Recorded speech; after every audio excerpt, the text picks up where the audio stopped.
alternative Digitalk. Real issues, real talk.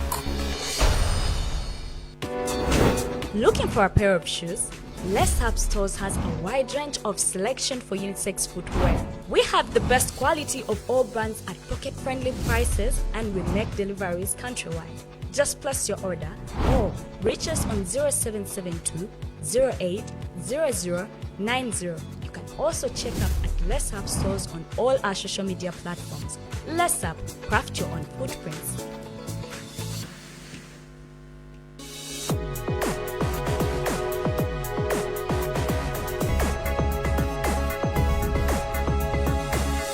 The alternative Digitalk.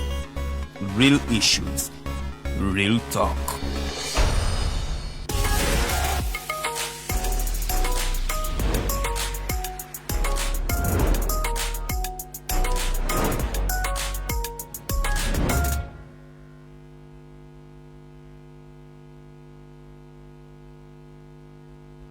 Hello beautiful people, welcome to the Snap Talk. Happy are we bebakuza. Omanya mukumwe muli eyo nga mwe tebabakuza. Mpozi temwakuzibwa. Wabula mwakola ki? Bakola ki? Wabula mwakula bukuzi mwakula muwawa.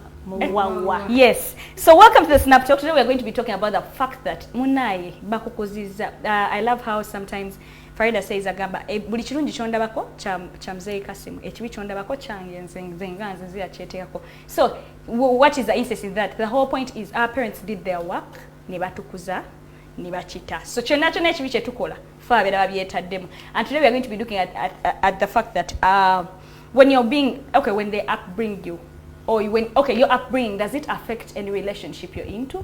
Kwanga abamu kumwe simayanga kimu bibiri ngena kulopa ewa mami simenyanga kino na kino. So let's go to yes, your upbringing, how does it affect the relationship? Is it in a positive way or in a good way? Because I mean, so when you're helping your marriage neno bango olopa, because like we aired out sometime here netugamati is if you offend me in my relationship, chances are high they're going to be biased towards you, my partner, compared to the way they would be ngasina chembagambinga we settled things on our own. Let's dive into the topical discussion, but without wasting any time, let me welcome the princesses. I was going to dive into the topical discussion. Princess of Buganda, who's a quarter on a coral. Mwana yabatuna bakongeza kalungi abalidde kasene ne bane muyogera mwekale setwainako obuzibu nze Omumbejja Luwedde Lilian mbaniriza nnyo ku Snap Talk y'olwaleero. I love the topic because usually twodenga twogera ku nkuza y'abaana. So kati twagala tumanye enkuza gye wakuzaamu omwana wo oba gwe enkuza gye bakukuzaamu erina impact oba erina effect ku relationship yo either okuwangaala oba okujjawo. Thank you very much, Princess of Buganda. Princess of Bunyoro, who's a partner on a corale? Abale ku Snap Talk tobaniriza njagala okubalamusaako musibye mutya. It is a Saturday era olunaku lwaleero ennaku z'omwezi nga 25 MV Templar ne mukyala we bawezeza emyaka 5 abafiira ku boat cruise. So no njagala okubajjukiza nti kirungi nnyo okulya obula. Enjoy your life. Yeah. Because you never know when God is calling you. Oba ina akasente ko weesanyuse yambala bulungi wonya bulungi yambala akagata kalungi genda mu bifo ebirungi, make your life happy because oyinza okuba nga otambula omutuka ne kukoona n'obukadde bwo 10 ku akawunti n'obulekera abantu abadde batakwagaliza nono n'abaana bo ne batafunako yadde. Era nyongera okubajjukiza nti twekuumira password nga ffeffeka abazimanyi otherwise ababanka bajja kulya sente zaffe. Gamba ko muganda woba mukwano gwo gwe weesiga oba maama wo oba olekeka nno obeere ne wooteeka nti in case oba mukaseefu nti in case ne bwe bali menya case I mean safe eno ne babisangamu ebikwata maybe ku accounts zange oba mobile money pins sobola okuba nti ate sente bwozikola ate tezigenda mu mikono michafu naye nga mbaniriza ku Snap Talk. Okay, thank you so much, Princess of Bunyoro. Tubaniza ku Snap Talk. Mwewe nawe nabeewayo ne mutulaba buli shoje tuteekayo. Tusimba bongerwa. Ninja obaza mama anyu mbagame tu obanga obadde ngola on our live shows. Yes, our YouTube has each and every show you have ever missed. We have by the very nice content there. Go ahead and subscribe on our YouTube channel. That is the Alternative Uganda. we are the only alternative Uganda there. And yes, you'll be seeing every show that we do. In any case, you don't watch it right on time, like live today, you can always catch it there. It's always there. Yes, let's dive into the topical discussion of the day. Uganda, do you think are bringing, like, affecting our relationship? Because sometimes, yes, the way we are, and then for some reason, I believe in relationship, we learn from one another. So despite of how you are abroad, despite our cultures, you Mnyankola, I'm Uganda, you Mungisu, I'm Uganda, or I'm Mtoro, we learn from one another and make life better. So how do you think this upbringing affects our relationship? Do you think it's positively or negatively? Please give us your view. It's a two-way thing, and njatandikira wanene mukukuza. We've been talking about how to raise children. What are those things that parents need to do? Bwe baberanga bakuza abaana baabwe, omwana bw'omulaba ng'akola kino mutangire, bw'omulaba nga ayogera nnyo buli kibaddewo kyonna akyogerako, bw'okanyagamba omwana nga alina obwongo obukola ennyo naye nga bwa lugambo. So mutuze nga very sharp ayogera nnyo naye ng'omwana olugambo lukula. Kati bw'atuuka mu bufumbo ajja kutambula nalwo because yakimanyiira eno mu buto. So kakati abazadde ekintu kino kikwatako nnyo kuggwa asuubira okubeera omuzadde, kuggwa ateekateeka okuba omuzadde. Usually abazadde abamu bazaala abaana baabwe ne baagala bo babeekulize bo nga bo. Amuyigiriza ye kyawulira kyayagala, amuyigiriza kino naye nga tamuyigiriza kirina kuyigibwa. Tamuyigiriza mpisa za mu bantu oba mpisa nnungi, naye amwekuliza ye nga amuteekamu empisa ze. I'll give you an example nti abazadde kakati mu kacyo kano bw'osangira omuzadde nga omwana alina ekintu kyakoze kitali kirungi oba ng'ayogedde bubi eri abantu abakulu, omuzadde n'atamugambako oba n'atamukangavvula, wabula n'akugamba gwe amwesenyiwa oyo mwana muto muleke mwito he's young oba she's young and all that. Omwana kimukuliramu nti akula tamanyi mukulu yaani, ye waddembe okwogera nga bw'abeera akoze eki nga bw'abeera asiimye.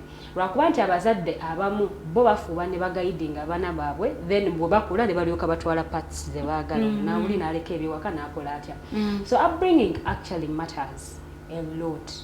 Positively, omwana alina bw'abanga akulidde mu family ng'erimu maama ne taata, byayigamu bingi. Nti atandika okulaba omwami n'omukyala beeyisa batya, taata ayisa atya maama, maama ayisa atya taata. Ebintu ebyo buli bwakula ng'alaba nga bano badde beeyisa bulungi, byakula nabyo.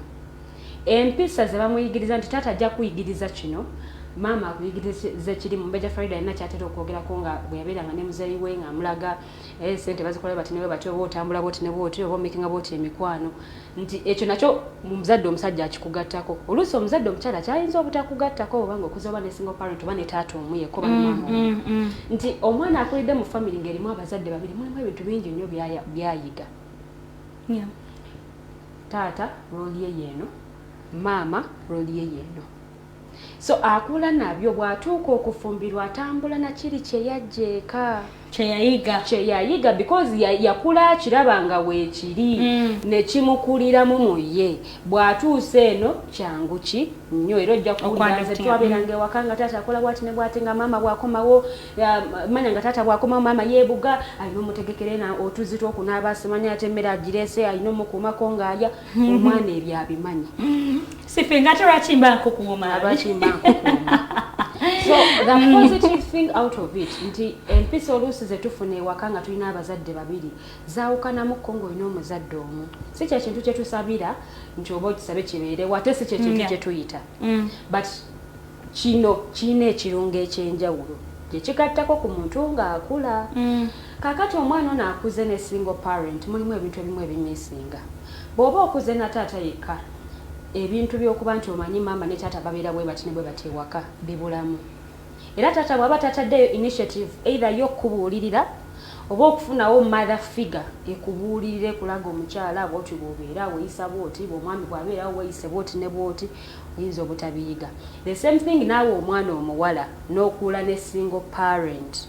mulimu ebintu byotajja kuwulira ayinza obutakuyigiriza mpisa eri ey'obufumbo bwebeera because ewaka tekiriiwo tolina woogenda kirabira kati gojja kula weekulidde gwe nga gwe ofumbiddwa olowooza obulamu busigala nga gwe bwobadde ng'oli singo kumbe bw'ofumbirwa ebintu bikola ki bikyuka so empisa ze tukuliramu ewaka eno bye batukubiza batuyigiriza nsonga nkulu nnyo todda mu bantu bakulu nga boogera weewala okuyingira mu mboozi ezitakukwatako todda mu bantu bakulu nga boogera nagamba me I have to express myself. I grew up when they tell me to express myself. Express myself ojja expressingira omusajja akubalula oluyi ng'ali mu kwogera yes tebanziramu omwana muwala akuza ayagala nnyo entalo bintu byakulwana agenda kutuuka n'omusajja amunyiza amubabula empi you understand so ebintu bino batukulizaamu ewaka nsonga nkulu nnyo mu bulamu bwaffe obw'omu maaso ensonga lwaki wano ku snaptok tuze tukubiriza abazadde toweekuliza omwana mukuze ng'omutegekera ebiseera by'omu maaso eri abantu banaasisinkana ojja kusanga omukyala nga ku ye empisa y'okwetoowaza ng'omukyala nga sibye ebintu bye okiwulidde nga ye yeemanyirira kwogera bw'atyo kwesimba busimba alala oba ayogera ki oba ayogera ki because gwe wuwe muzadde yajjanga n'akusaba ssente za tuwa nga yeesimbye ati daddi tulina tuwa enkya era neetaaga ssente bweziti newezimune n'okera n'otoola n'ozimuwa kati ye empisa y'okwewombeka ng'olina kye weetaaga oba ng'oyogera n'omuntu omukulu tagirina ate nga abazadde abamu ebintu ne bazenga babiraba ng'abaana bibakuliramu nga baliko my child is young, my child is intelligent, my child is brilliant, ali alina active mind, alowooza nnyo, ali outspoken. Ezimu si mpisa za mu bantu tuziteekamu oluzungu bw'oziteekamu oluzungu zifa y'ensonga lwaki ennono zaffe tuzirese nti omwana atuuka nga muwala oba mwana muganda n'agenda fumbira omusajja nga muganda ng'omusajja ye yakulanga ebintu bino abimanyi ebyennono babimuyigiriza naye ng'ate ye ewaabwe teyabikuliramu bajja mugamba afukamire olyoka omusange ng'ayomba obusungu bumuluma buyitirivu nnyo nga ye tabimanyi oba agenda afumbirwe mu culture because kale nga newaba abimanyi she's not willing to waliwo okubanga oli abimanyi oyo asobola kukyalina okukyusa bw'abanga abadde abimanyi jesi bano abeewaganyaza obukulu atuuka n'agonda naye oli nga ye takimanyi it's hard abamu oyinza n'okimuteekako n'awulira ate busungu nonga okimulemezaako so nze nzirayo eri abazadde enkuza y'omwana nkulu nnyo affecting a relationship either a relationship y'okusigala ng'estandinga because yalaba mama wali mu bugubi okulaba nga relationship yammwe etambula naye ajja kikolera mu bugubi alabe nga kitambula making sure nti ekintu kigenda mu maaso naye oli yalaba mama yakwata mukungujjo bavaawo bonna nga bayomba nga ne taata balese bamuvumye naye agenda tuuke nagenda kola ekintu kyekimu mama alukulutingirako n'abaana oswadde tugenda bw'anaafumbira ebigambo byajja okusooka okulalika omusajja ffe ewaffe emmanga eze namuyambako okunoba twavuma taata waffe kati gwe ojja omanya w'oyimiridde w'okoleramu ensobi nga naawe wakolokota nga yeeyongerayo you understand abaana empisa ezimu ziva waka bw'abanga yakula mama amugamba munaye omwana omuwala yeeyisa bwati ne bwati omwana omuwala ofubanga nnyo okulaba ng'okola bwoti because kati basenga ebintu ebisinga tebakyabikola bwebali naye tebakyakola buvunaanyizibwa bwabwe abamu tebabimanya abamu nabasenga bato ojja bimugamba nabasenga babulimba kakati omuzadde mpisa kijoowa omwana biki byayigiriza omwana nga muto nti bw'anaatuuka mu bufumbo aba mu relationship ye bijja muyamba omwana amuyigiriza okubeera extravagant buli kaseera yamanya ekintu kimu ku spendinga mu bwongo obwo temulinaamu lulimi lwa kusevinga temulimu lulimi lwa leo tulyeko akatono enkya tujja kulya ekingi teruliimu enkya tuneeyiya ebyenkya naye ng'ate ebyenkya mwenna mugenda bbeera mwenneebyenkya lujja kkeera era mwetunuulire nga gwe omusajja tolina kyomuzimba bula oli mu kukikkula ne kaabadde nako akatono olulimi wayiga lumu ate lwayiva waka lwero lwomanyi lwe mwogera bw'osombola busomboozi ebyaleero ebyenkya bijja kwerabirira ennyambala yo eno mu butongo okula Because abazadde omuzadde alina omulimu gw'okunakyalinga ate maama yatunuulirwa ebiseera ebisinga because taata tagenda kubeera awo anakyalinga omwana ayambala kino weeyise bw'oti fumba bw'oti kola bw'oti maama bw'obuvunaanyizibwa bwe abaana bwe baba bakula biki by'obalaga ennyambala yaabwe gwe togikwata kuva ku baana abeewaganya z'obukulu because abaana bamu ebintu babeera babimanyi ne batulimba kakati wano ewaka omwana ayambala atya edda nga abagenyi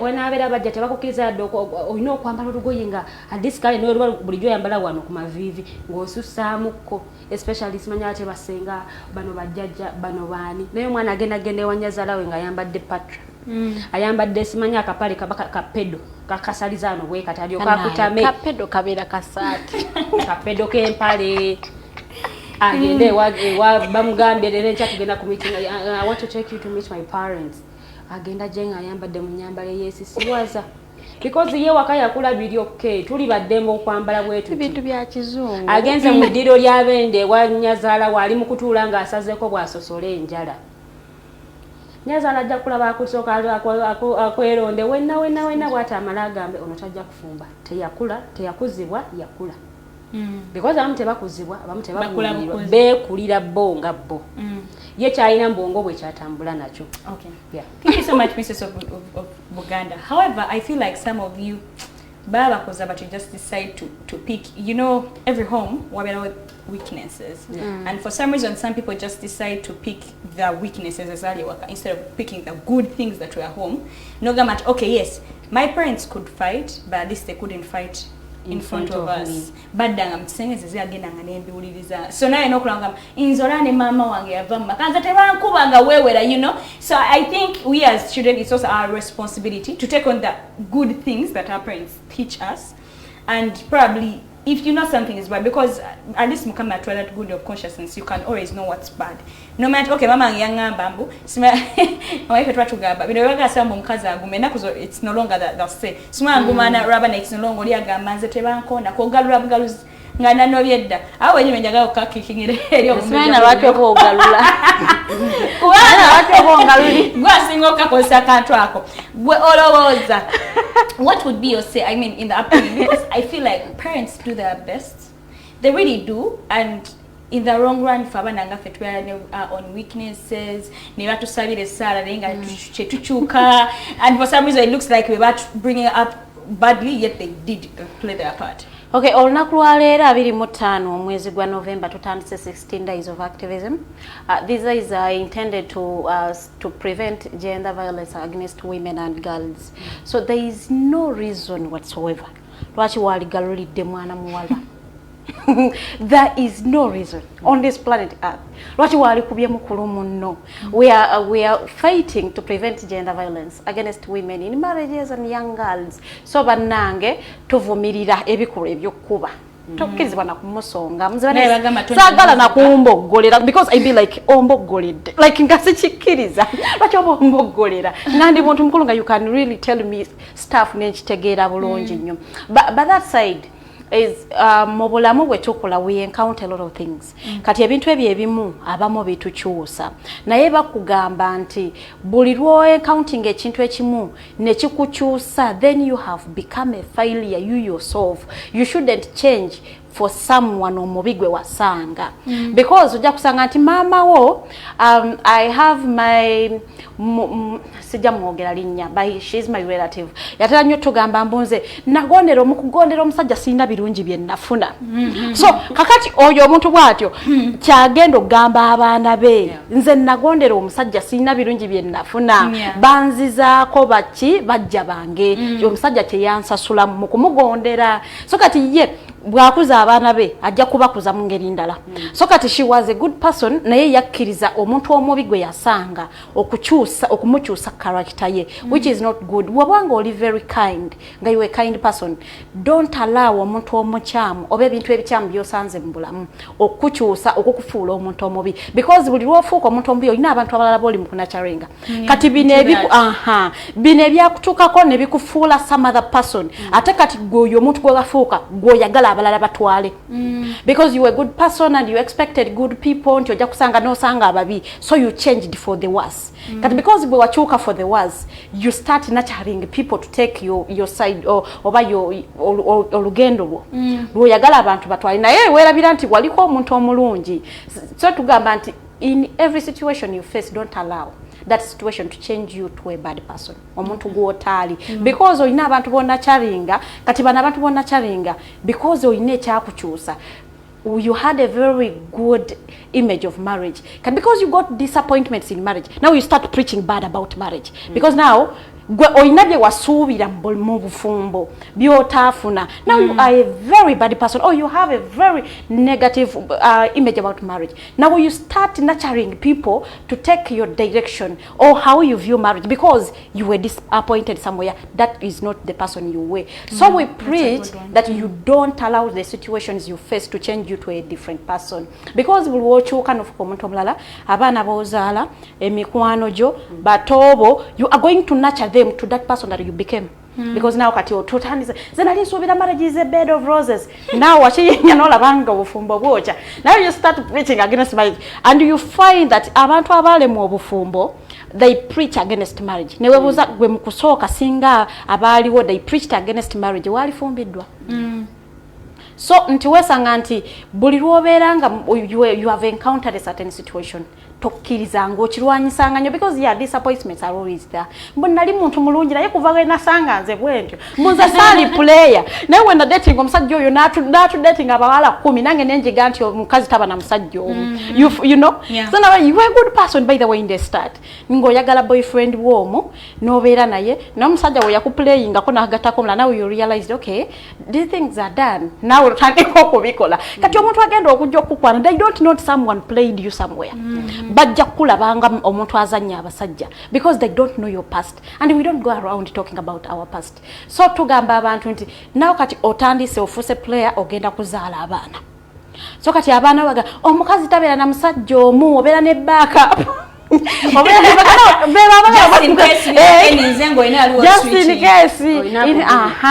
mboyina kaka fallback plan oli bakujaye oyina gogenda okwo at least agenda okusangula amaziga. So because goyina ekyakutuukako ng'okula nekikufuula omuntu omulala now you have brought a life omuntu into life era omutendeka kuba ekyo kyewafuuka ate kyotaali mu kusooka. Those are the bad parents we have. Tubeera mu maka omuzadde n'abeera n'omwana we ng'omwana sometimes talina mu kulopa munne oba nga alina kyasaba and ne bw'anakyogera publicly nga banne bawulira there is no offense and then this parent entertains a kid okujja nga bwamugamba obwama nga banne webali that is lugambo you are grooming kibabiri you know mommy I want in kama it is lugambo you are grooming. So it is actually very open. No, why aren't you grooming them to that? So because kati ya omuze yakugamba ojawa no shimugana gamba gendo yimirire wali obadde ogamba yogera nnyo obadde ogamba omuze yatwekisize obadde ogamba because kasita ojja n'omugamba kama even the next time n'ogamba kama now amanya character kati olwegenda kula kati luwoja ngamba yimirira wali obadde ogamba kikadde the next time you come nga yakugambye yimirira wali now kati olabira oluyi nakugana okunkuba obyagenda oyogere oyimirire wali oyogere nti otandise okugrooming olugamba. This time round she may be talking about her needs, the next time she will be complaining about her brother oba a maid oba a mother oba a visitor in a home because kati now abantu bamanyire oyo wabwama and the parent feels it is okay but maybe she doesn't want others but it is secrecy. What do you have as a kid ekiri nyonyonyo important positive abana abawala nga kyama nnyo ngotandise maybe ensonga zo then you need secrecy. Maybe you want to talk to someone privately but you don't entertain a kid okujanga bwakuba obwama amidst people nga byagamba sebyetagisa kyama. When you allow it omuyigiriza olugambo and bwatyo bwagenda okula Chimu bibiri, you see those people. Nga bali mu public chimu bibiri tava mu matu ga munne. Tava mu matu ga munne kyatandika buto. And the parents felt it was okay because ye ono mwana. But it's cute. It is nothing is cute about it. Lugamba has never been cute. I don't know now, like let me say, I've seen Bengali do that. You know, a couple that just newly married and they just keep doing those women. It's just so cute. Nanti at least yabo tuba mind tebasobola kwogera nnyo na bali mu bantu. Na ye waliwo omuntu nga ye yadi wabone yabalira bwaba. Omulaba okura kazinda. Omwami ezje mu kisenge. Wekomeko. Ndese na lwaki oba okuba kubobwama ku mukolo golinda nga mutuuse eri. There is nothing cute about it. So yo bezungu letugamba lomuteka mu bintu. You guys better imagine okay, just kwatona nyo kugera kwako. So you tell your child wobera ne chaga jimira je so nga I host my friend I menga te good olweke and my child is just like and probably I've been preaching, you know, you have to be smart to mama nga te good olweke over success tafana gana. Okay, my friend I na success tafana gana. So this way and video kamananga uncle so and so has different stockings. And like era ne bwojja nonkuba akanga when kuwero luyi you are not allowed to talk about the visitors in the house. It's not about talking about that is lugambo as a family. There is no moment Rashto Linda mugenya agende. If it is a moment between Yanda Linda mugenya agende, wofunira omwana afuna confidence yogera ku muntu atuddawo nga nawe mama wo olya nitizoke. Amero mwogera what is amazing about that? Because I when I tell you to be smart, I don't tell you to talk about others. Why are they smart yet you tell us to be smart? Achaziza mikwano jembo. Mama yokojja ali aswankula. Mukwano gwa ali aswankula. A kid. Tokkirizibwa kwogera kubagenya abakyadde. You do not tokkirizibwa kwogera kubagenya abakyadde mu nyumba. Naddalanga webali. Naddalanga webali tekinyumaako yadde. Olabanga bakubagananga kwogera ko tandika otyo kwogera ku muntu abadde ewaka because buli lw'okikkiriza kigenda kikula. Kigenda kikula ate bwe kikula tekikoma mu nyumba yammwe. It spreads outside into the community, the neighbors. No labira ddala kala or generation ewedde mensa. Sometimes Lilian ayogedde ku culture. Nti culture ezimu ziyina ebintu byezikkirizaamu. Ezimu nga tezikkiririza mu bintu ebirala. Kati wano mu Uganda tuyina migration elintano within the country. Ntojja kusanga omusoga avudde ebusoga akulidde e Buganda. It is very important omuzadde akuliza omwana e Buganda okumuteekamu empisa ne culture ye Buganda because waba akulidde. You do not know waberawo ebintu ebiri general ng'omuzadde alina okubiteeka mu mwana. You do not know nti ono omwana ajja kugenda addeyo ebusoga afumbirwe musoga munne. Nti byomuteekamu bigenda kuyamba nnyo ng'afumbiddwa omusoga munne. So waberawo ebintu ebiri general okusinziira ku muntu kumuwoza alidde abaana bo nga they have to pick them. So just for clarity, you mean if let me say Nyankole comes and stays in the central, I know kuyiga engeri aba central jebeisi. Exactly, because chances are high this girl is going to date Muganda or someone from the eastern.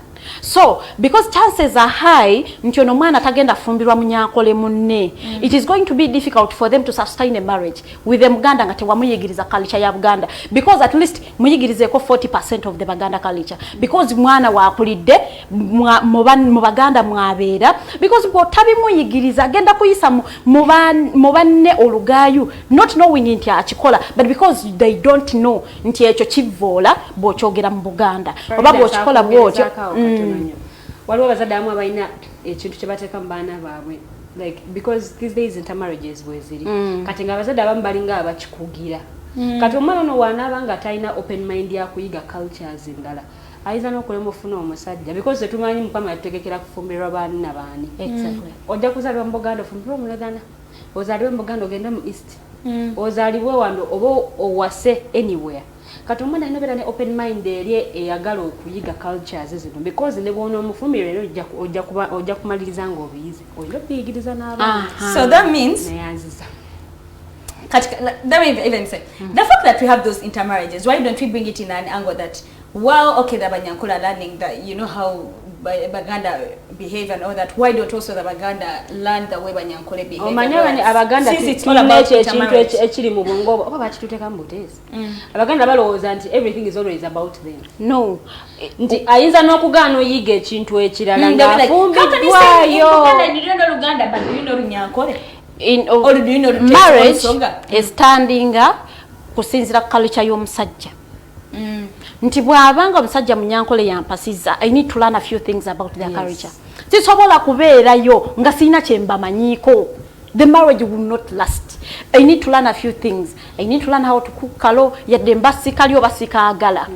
I need to learn a few things, the basics. Ayagala nnyo obuntu obutonotono because mu marriage oyina okwekubiriza okuyiga ku culture ya munno. Sometimes oyinza osanga nti omuntu yenna Omuganda avudde wano n'akulira embalala. Most of them they will speak Lunyankole. They will know a few things about it because ye community gye bakuliddemu, you cannot go away without doing it or learning because your community gy'olimu, and chances are high abaana bo bagenda kwagala bantu beeyo. So by all means oyina okubayigiriza a few things about the community you are living in. Temusobola kubeera mukobichovola batugamba nti abaana b'abaddugavu abakulidde ebweru bonooneka because community gye babeera muyeeyo, so they adopt the things that are there. Tosobola kukuliza omwana go ne bw'oba omwagala otya, so mukuliza bweru n'abeeranga gwe yakulira e Uganda because communities are totally different. So buli lwobeera mu community nga culture yayo eri different kuyiyo, you oteekayo nyamanyo okuyigako ebimu, at least 40% of the culture that you are all living in because ebintu ebimu byetaagisa naddala abaana bano because bannaabwe basoma nabo ku ssomero.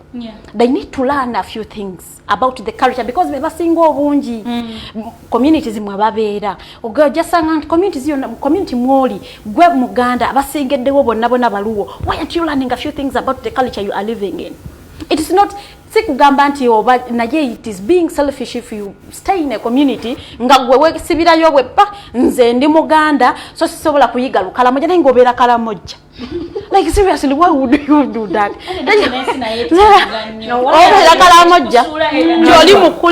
Joli mukulizo abaana bo. They should learn the basic things about that culture. Abaana muli mu family ya mweri. Sajja tetufuna nnyo kubagana nga abaana bakuze wakulira mu Buganda but actually you do not know anything. Wembanze ndi Munyankole, I don't care oba mbobeze etoke. Nga musajja wange Munyankole. Ba musajja wange Muganda I know. Bagala ekyoka erivudde kuva sawa 3 ezokumacha paka ku 9. Farida. Na iri mu obera. Nesa paneli munga livudde kumacha. Atolino kwera bagala okubebugira. Aha. Ne wetala anyumirwa okulaba mukazi we nga yeetala mu nyumba balobwa.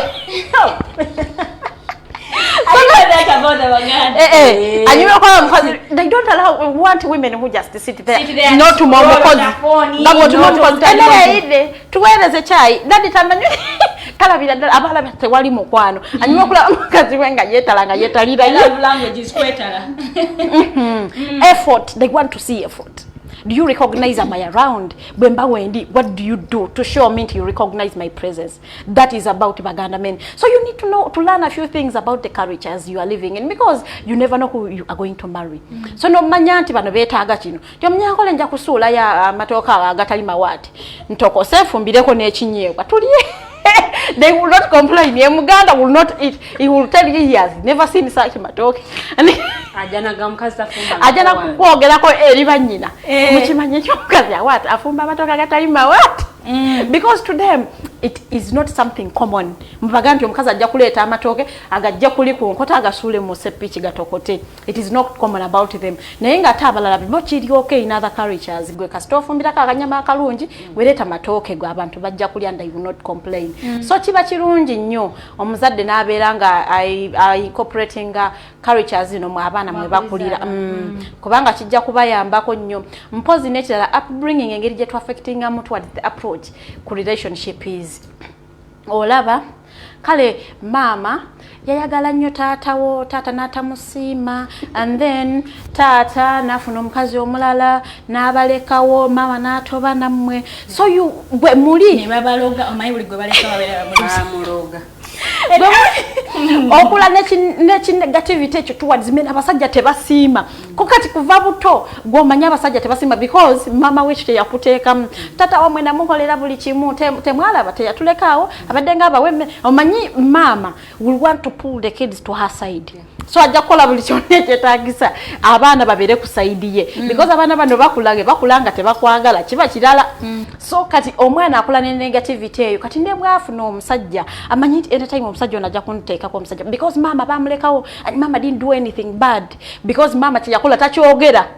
tekiretaaleetera taata okumulekawo ye yerungi ya sayidi ye so kati ono omwana akula ne negativity agamba abasajja bwe batyo nti nze I have my sister who always says nze kusinzira bye nalaba nga nkula nseegomba nnyo okufumbirwa because now bayina that image about marriage naye esinziira ku mu background mwe mba mukulidde biki omwana byakuzaalaba taata abadde nga mulungi nnyo abadde balancing families abadde akola responsibilities ze bwe kibanga si bwe kibadde abaana bano bakula ne attitude embi towards relationships and towards marriage basing on what they saw nga bakula kati omwana akuze ne single taata they don't value amaka gabeera mama ne tata because fe twakula tetwabeera na tata tetwakula bakula bayite bayina buzibu bwonna kiringa omwana akula ne mama we mama yatukuza era mama agenda kugamba omusajja takutulugunyiza mu bufumbo nze saabakuza era nze ngamba nnyo abantu nti obufumbo is not a do or die mbunyina kububeeramu waakiri nfa it is always important okuddayo ewammwe ng'oli mulamu azadani okubakubira essimu mbwe omusajja akubye ku kisenge n'ofa n'otaddangulu so there is a lot of things about upbringing and approach to relationships bw'oba wakulira mu abusive environment era kikubeeramu ne bw'otuukanga ofunye omusajja ali so kind obeera omusosonya nkuba azini oli musajja oyita omusajja ennyo nkuba because eri mwe wakulira bwe batyo taata yali akuba maama ndi tuwazoke maama teyanobako bamukubanga nanyiga ebiwundu n'atuula n'afumba and for you think it is okay era bw'otuuka mu bufumbo bebo bawulira mbu omusajja bw'atankuba sitegeera nga njagala and I thought it was wrong naye nga abakazi kituufu bakyogerera ddala and I want men to beat them oba for what reasons I don't know I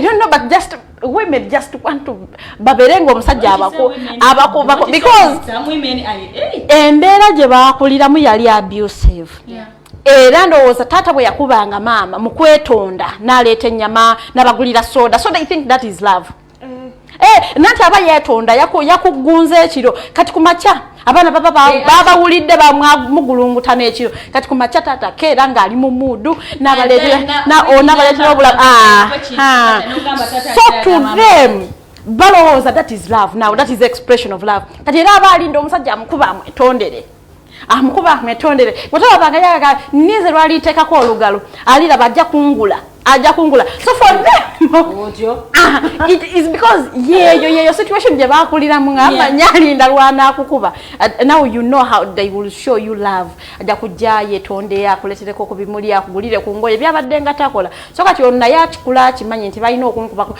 kati omusajja ne bw'aba ali very kind nga wapoole nnyo era omukazi atandika omusosonkereza nkuba weyita omusajja ennyo nkuba totidde kati namuyeyereza because n'oli aba n'obusungu paka ng'amusabudde oluyi n'alyoka akuba omulanga babeeranga gwe basse naye nga yabadde asosonkereza omusajja so nti embeera eno gye tukuliramu etuleeterera ddala okubanga ne positive approach towards relationships and marriage oba negative approach kusinzira because etu impacting nga tuba baana bato whatsoever you face ng'oli mwana muto it is going to impact you ng'okuze that is automatic it is the law of nature Thank you so much for it.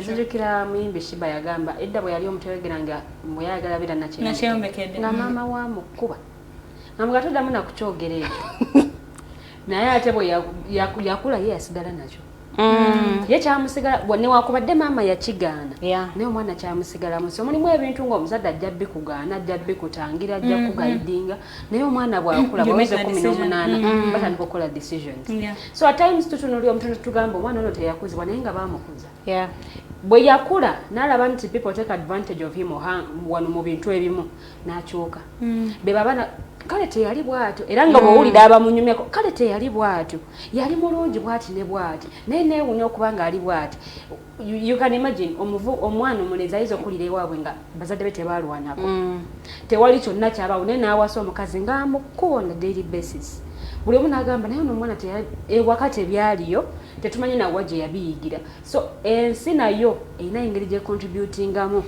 ku ngeri abantu abamu gye balabamu ebintu approach yaabwe eri relationships omwana bw'abanga mu society yonna gye yakulira bwabangayo abafumbo naye ne badivorce ono ne badivorce nga ono n'amuyisa bubi ono ne badivorce nga oba ne bibeera bitya mu bwongo bwe kigenda kimutambuliramu because alabye nti divorce is okay waliwo abafuna akasente ajja kugenda afumbirwe amaleyo akabanga katono adivorcinge because yagenda nonayo sente ajja kugenda anoonywa omusajja omugagga ne bamaama ebintu bye bagamba abaana toletewa n'akasajja akakopi tondeta n'omusajja akaavu akakopi naye akaavu tebakaagala kakati nga yerabidde nti naye bwe yafumbira omusajja gwe yafumbira teyali mugagga mu kutandika agamba kamiimu wano nti bannayesabira omusajja gw'ogenda ofuna abeere mugagga nga taatawo ezo statement mbi nnyo okuzoogera mu budde buno Farida teseka statement ezo ogambye naye mutugate omuntu ali mukasinga banne bwati kati maama ali mukuba ndi omusajja ow'essente ate nga naye teyamufumbirwa kakati bwakikukuze no ng'akikugamba osanga omwana ng'alemeddwa okufumbirwa buli musajja ajja amugoba bugoba nanti mwava ate maama yamutuma mugagga so abazadde ebintu bye bagamba abaana nga bakyali bato bintu ki by'oteeka mu baana osanga omwana omuto ng'ayogera ebigambo bikulu naye nga maama we yabimuyigiriza oba taata we oba ani tulaba n'abeera ku TikTok nebeemola ate social media teyazze omwana wange banaye amanyi okwemola omwana kati oyo n'atandika otya omugambo va ku TikTok ofumbe ng'akuze ali ku TikTok ate bo bawulizamu oli serebu ate obugambo obwo naye bwa luzungu lwakuba tetumanyi abamudoza tebamanyi meaning yabwo ntuufu kati oli bajja mugamba oli serebu alooserebu sikola kino sikola kirimba waggulu ndi wakolerera okiraba abazadde abamu tebabigamba baana yamanyi obulamu bwa social media bwebwo but that life is not enough. I mean, there is life after social media. Ojja kwagala kagoya akalungi nga social media tegenda kako. So abazadde abantu bayigiriza nabaana kuba na mutima gwa kkulu omwana akuze gwe omulaga nti ojja sigala ng'omuprovidingira paka kati omwana ono mu bwongo bwe embala y'okukola tejja kumugendamu ajja kuba amanyi mama nga ajja kumpa kati bw'anaafumbirwa n'agenda ew'omusajja kwe okubeera ku musajja omusubiramu each and everything naye nga naawe omusajja w'omumanyi yeeyiya naye olyagala kuwe asukke ne wayina okoma agende ne mu mabanja so upbringing actually matters. The things at times the things bye tukola approach yaffe eri relationships approach tijja tukozesa bwe bakwana oyogera otya ovuma buli kitonde ekisajja olw'okuba maamawo amina ye avuma buli musajja yenna be baba preaching a concept ya feminism gye batategeera era ajja kiyingiza mwana ne mwana kimukuliremu because waka waliyo gender based violence waliyo biki yabigamba omwana byakuza amanyi talaba makulu mu musajja ne bwamufumbira mulaba nga atalina mugaso yensonga lwaki abasajja abamu ajja kugamba nti omukazi ali empowered nti omukazi yasoma ennyo because examples ezibaddewo ezimu tezigayidinza ate bano abalala era ojja kusanga omusajja ayagala amanye wasoma kyenkana ki bw'amanya kye wasoma amanyi ono ali ebitabo ali diguri wansiko kunze nja mmusobola naye gwe oli bizi onyuma nyina bachelors nga nyansima nyina masters 2 nyina phd emusimanyi eve mbozi yo eri mu bitabo bingi nnyo katandika okulaba nga olugezigezi wako olina lungi nnyo because however much tusomye but you remain a wife, you remain a woman. Eri omusajja kati abantu abamu kye batayagala. Thank you so much, Lilian. Thank you so much, Farida. I think I would like to add just a little bit about that. When you give an example of Shiba and she says realinganga bikola mamenga mukuba, but then she took the decision. There are families, I've had friends that confine in me and tell me their story. Olinga gamba, me, I can never beat up a woman because I grew up nganda batatange. Ngano musajja ngagamba, I can never beat up a woman because I saw how my mom like lived with my father, and my father could beat her up, and it used to affect me so much. It would hurt me, and from then I swore in and I said I can never do it. I can never hit a woman. So no sangori yenga te wanachira ajachitwale nawe like tatange yakubanga mamangi ne mamangi yavanga. Also I have all the rights to beat you. Yeah. So I think also, yes, it's the upbringing, but then it also goes with us. Sarau Shiba wanted to be a natural Omumbejja because when I watched her story, she was saying the fact that Yakula with a single mother, you know. So Ngala Vidadala, she was brought up, she's okay. So what is the essence of the man? Yes. While me, I was also brought up with a single mother, but one thing at least Amma made us feel is to yearn for to have a father in our lives always. So me, I grew up, and one thing I really wanted to cut is to grow up and I'm a single mother. That's one thing I look forward to doing. However much because I grew up with a single mother, I want to break that, you know, that chain. And for me, at least with family. Yes, and you find someone here Jakula with a single mother. I've heard it, I because think with Rema as well. She also said, I grew up with a single mother. Nina yagalanga nyombere ne family tata wali ne mama wali abana bamulaba. Yeah, exactly. So kati wali I have had my fellow colleagues even when I was at campus olinga agamba me don't need marriage kasom sajja. And seriously, who really yearns for that? Which real woman yearns for that? Because at least in the long run, to money what your child will yearn for. Your child will want to have a father figure in their lives and all. So because all you need is a child. Probably the time is expiring and all that. So you really don't need marriage.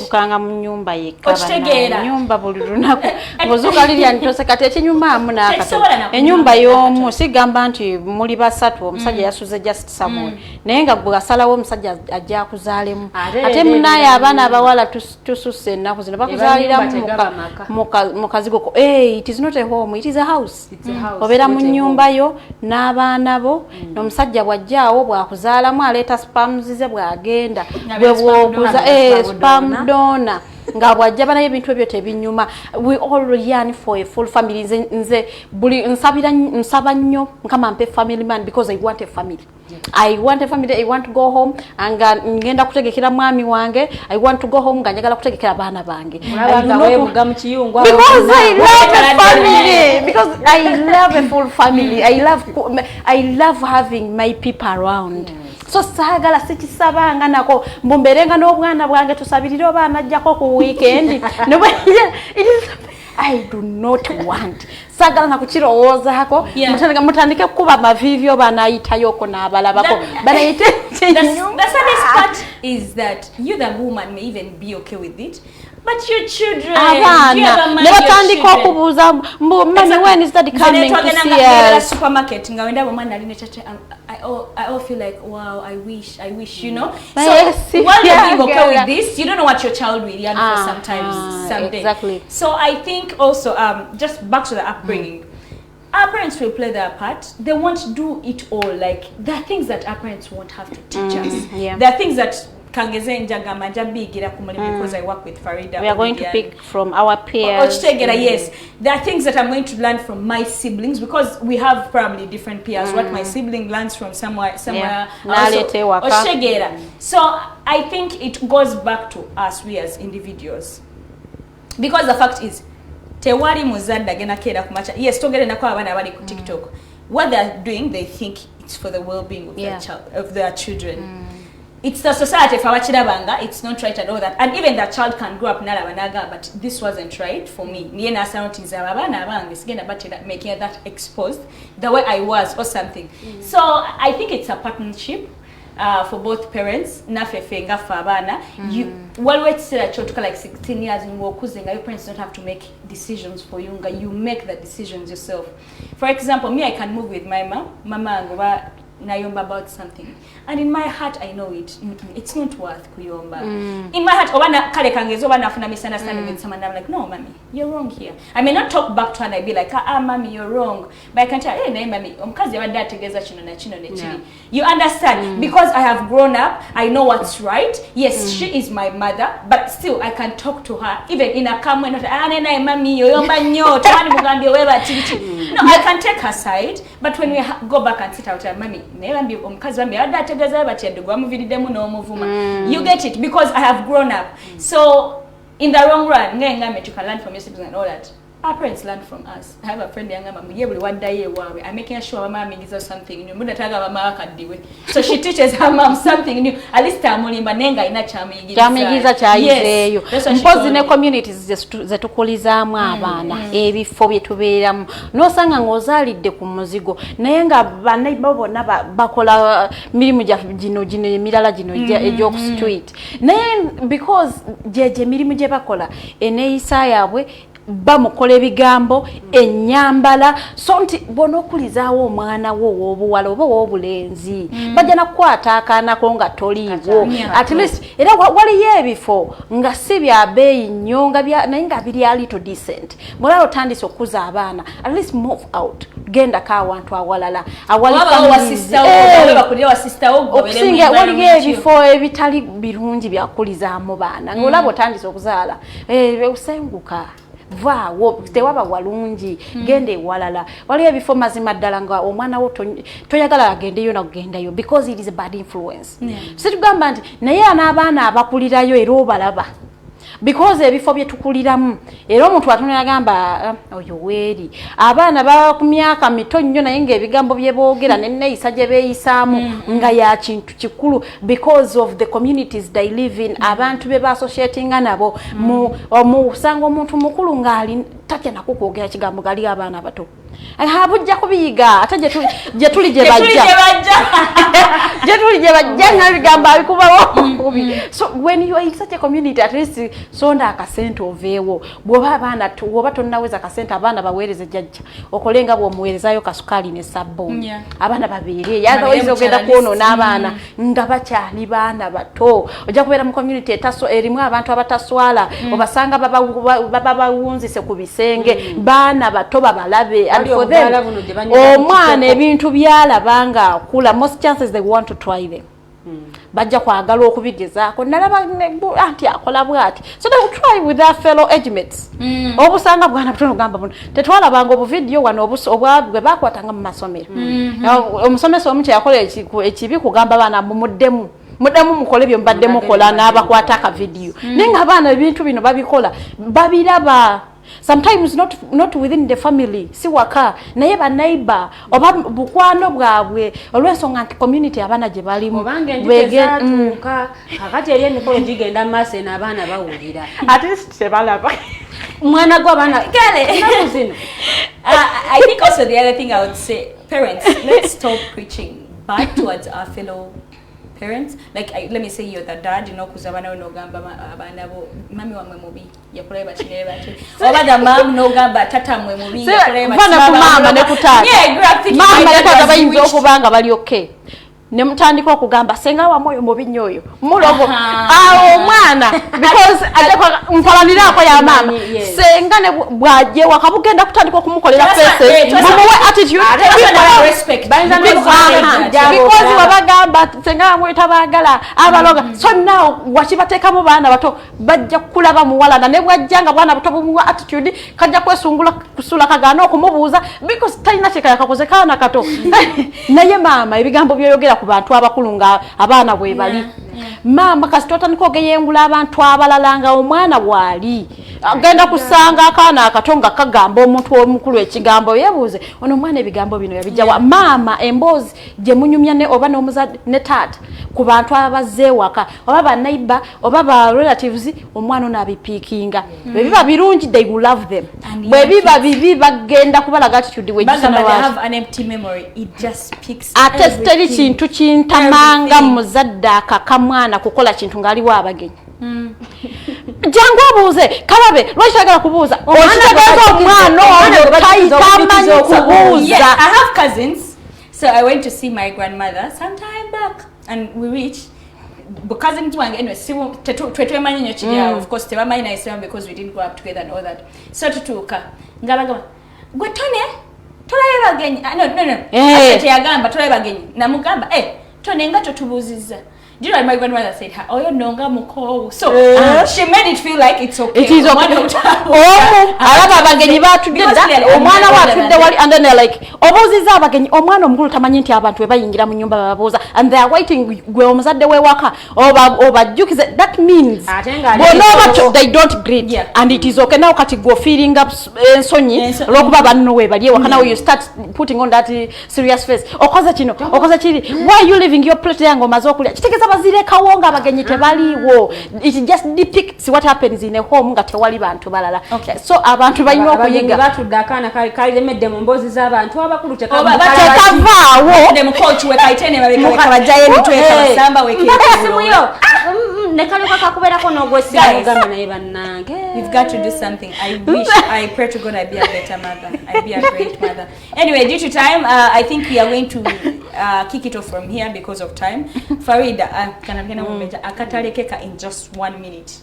Akatalekeka, let parents be parents, let them nurture children nga baba nurturingira ebiseera by'omumaaso. Omuzaala naye yinza obutamwekuliriza agenda kulira mu society kyoba agenda ku meeting abantu ki nga talina mpisa. Omanye kiswaza ne boyfriend okugamba wakula ne bazadde bo omanye guze. Oh my God, yeah. He's just wondering, why would you be like that? Did you really grow up with your parents? Wabera nabo paka wokulidde wonna. You're like, but I told you my story before. Why are you asking? Ekyobuuzisa ekyo mulimu ebintu byakulabamu byalabanga si bituufu. N'atayagala kireeta direct naye n'akibuuliza eno kati gobwa bana yambuuzizza biki ne mugamba nakula nabo. Yali akugambyeko oyina senga ojja ogenda okyayireko sengaawo. Si mu bubi abayina byalaba ebikubulamu. Ebibulawo. Yes, so parents play a role of the sengas, the kojas. Because at times you might send your kid to your mother or your parent, no labanga atavuddeyo ekyo kisuse newe kirina okukoma. Play a role ey'okukuza abaana mu bantu abagunjufu abenkya betugenda osanga tugambe nti okkono omwana ono yava mu maka naye nga teyava mu nju because olwokula n'abazadde bombi ng'ovudde mu nju nga tovudde mu maka. So parents, play your role as parents. Muleke ate role okugiweereza abantu abalala okugiweereza ab'amasomero. Musigale nga mmwe bazadde because abaana bano bavaamu mmwe.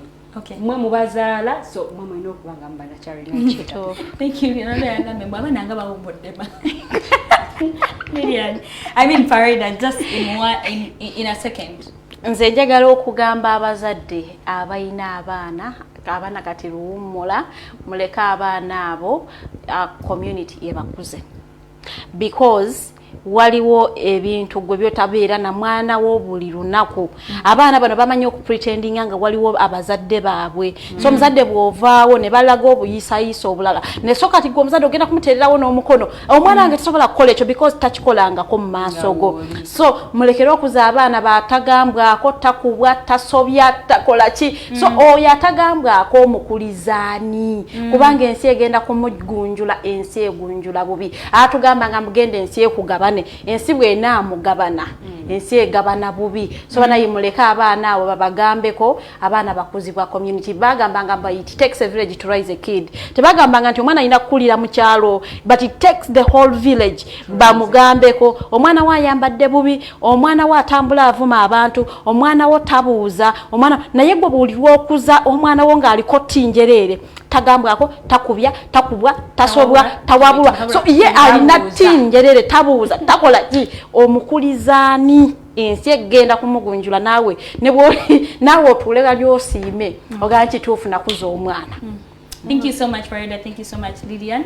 For the comments, I would like to apologize. For some reasons, my phone got technical issues. I couldn't see anything. But next time we shall. Guys, subscribe on our YouTube channel. This show is going to be there. And every comment you put there, we are going to be replying to each and every comment. Guys, see you next Saturday. Ciao.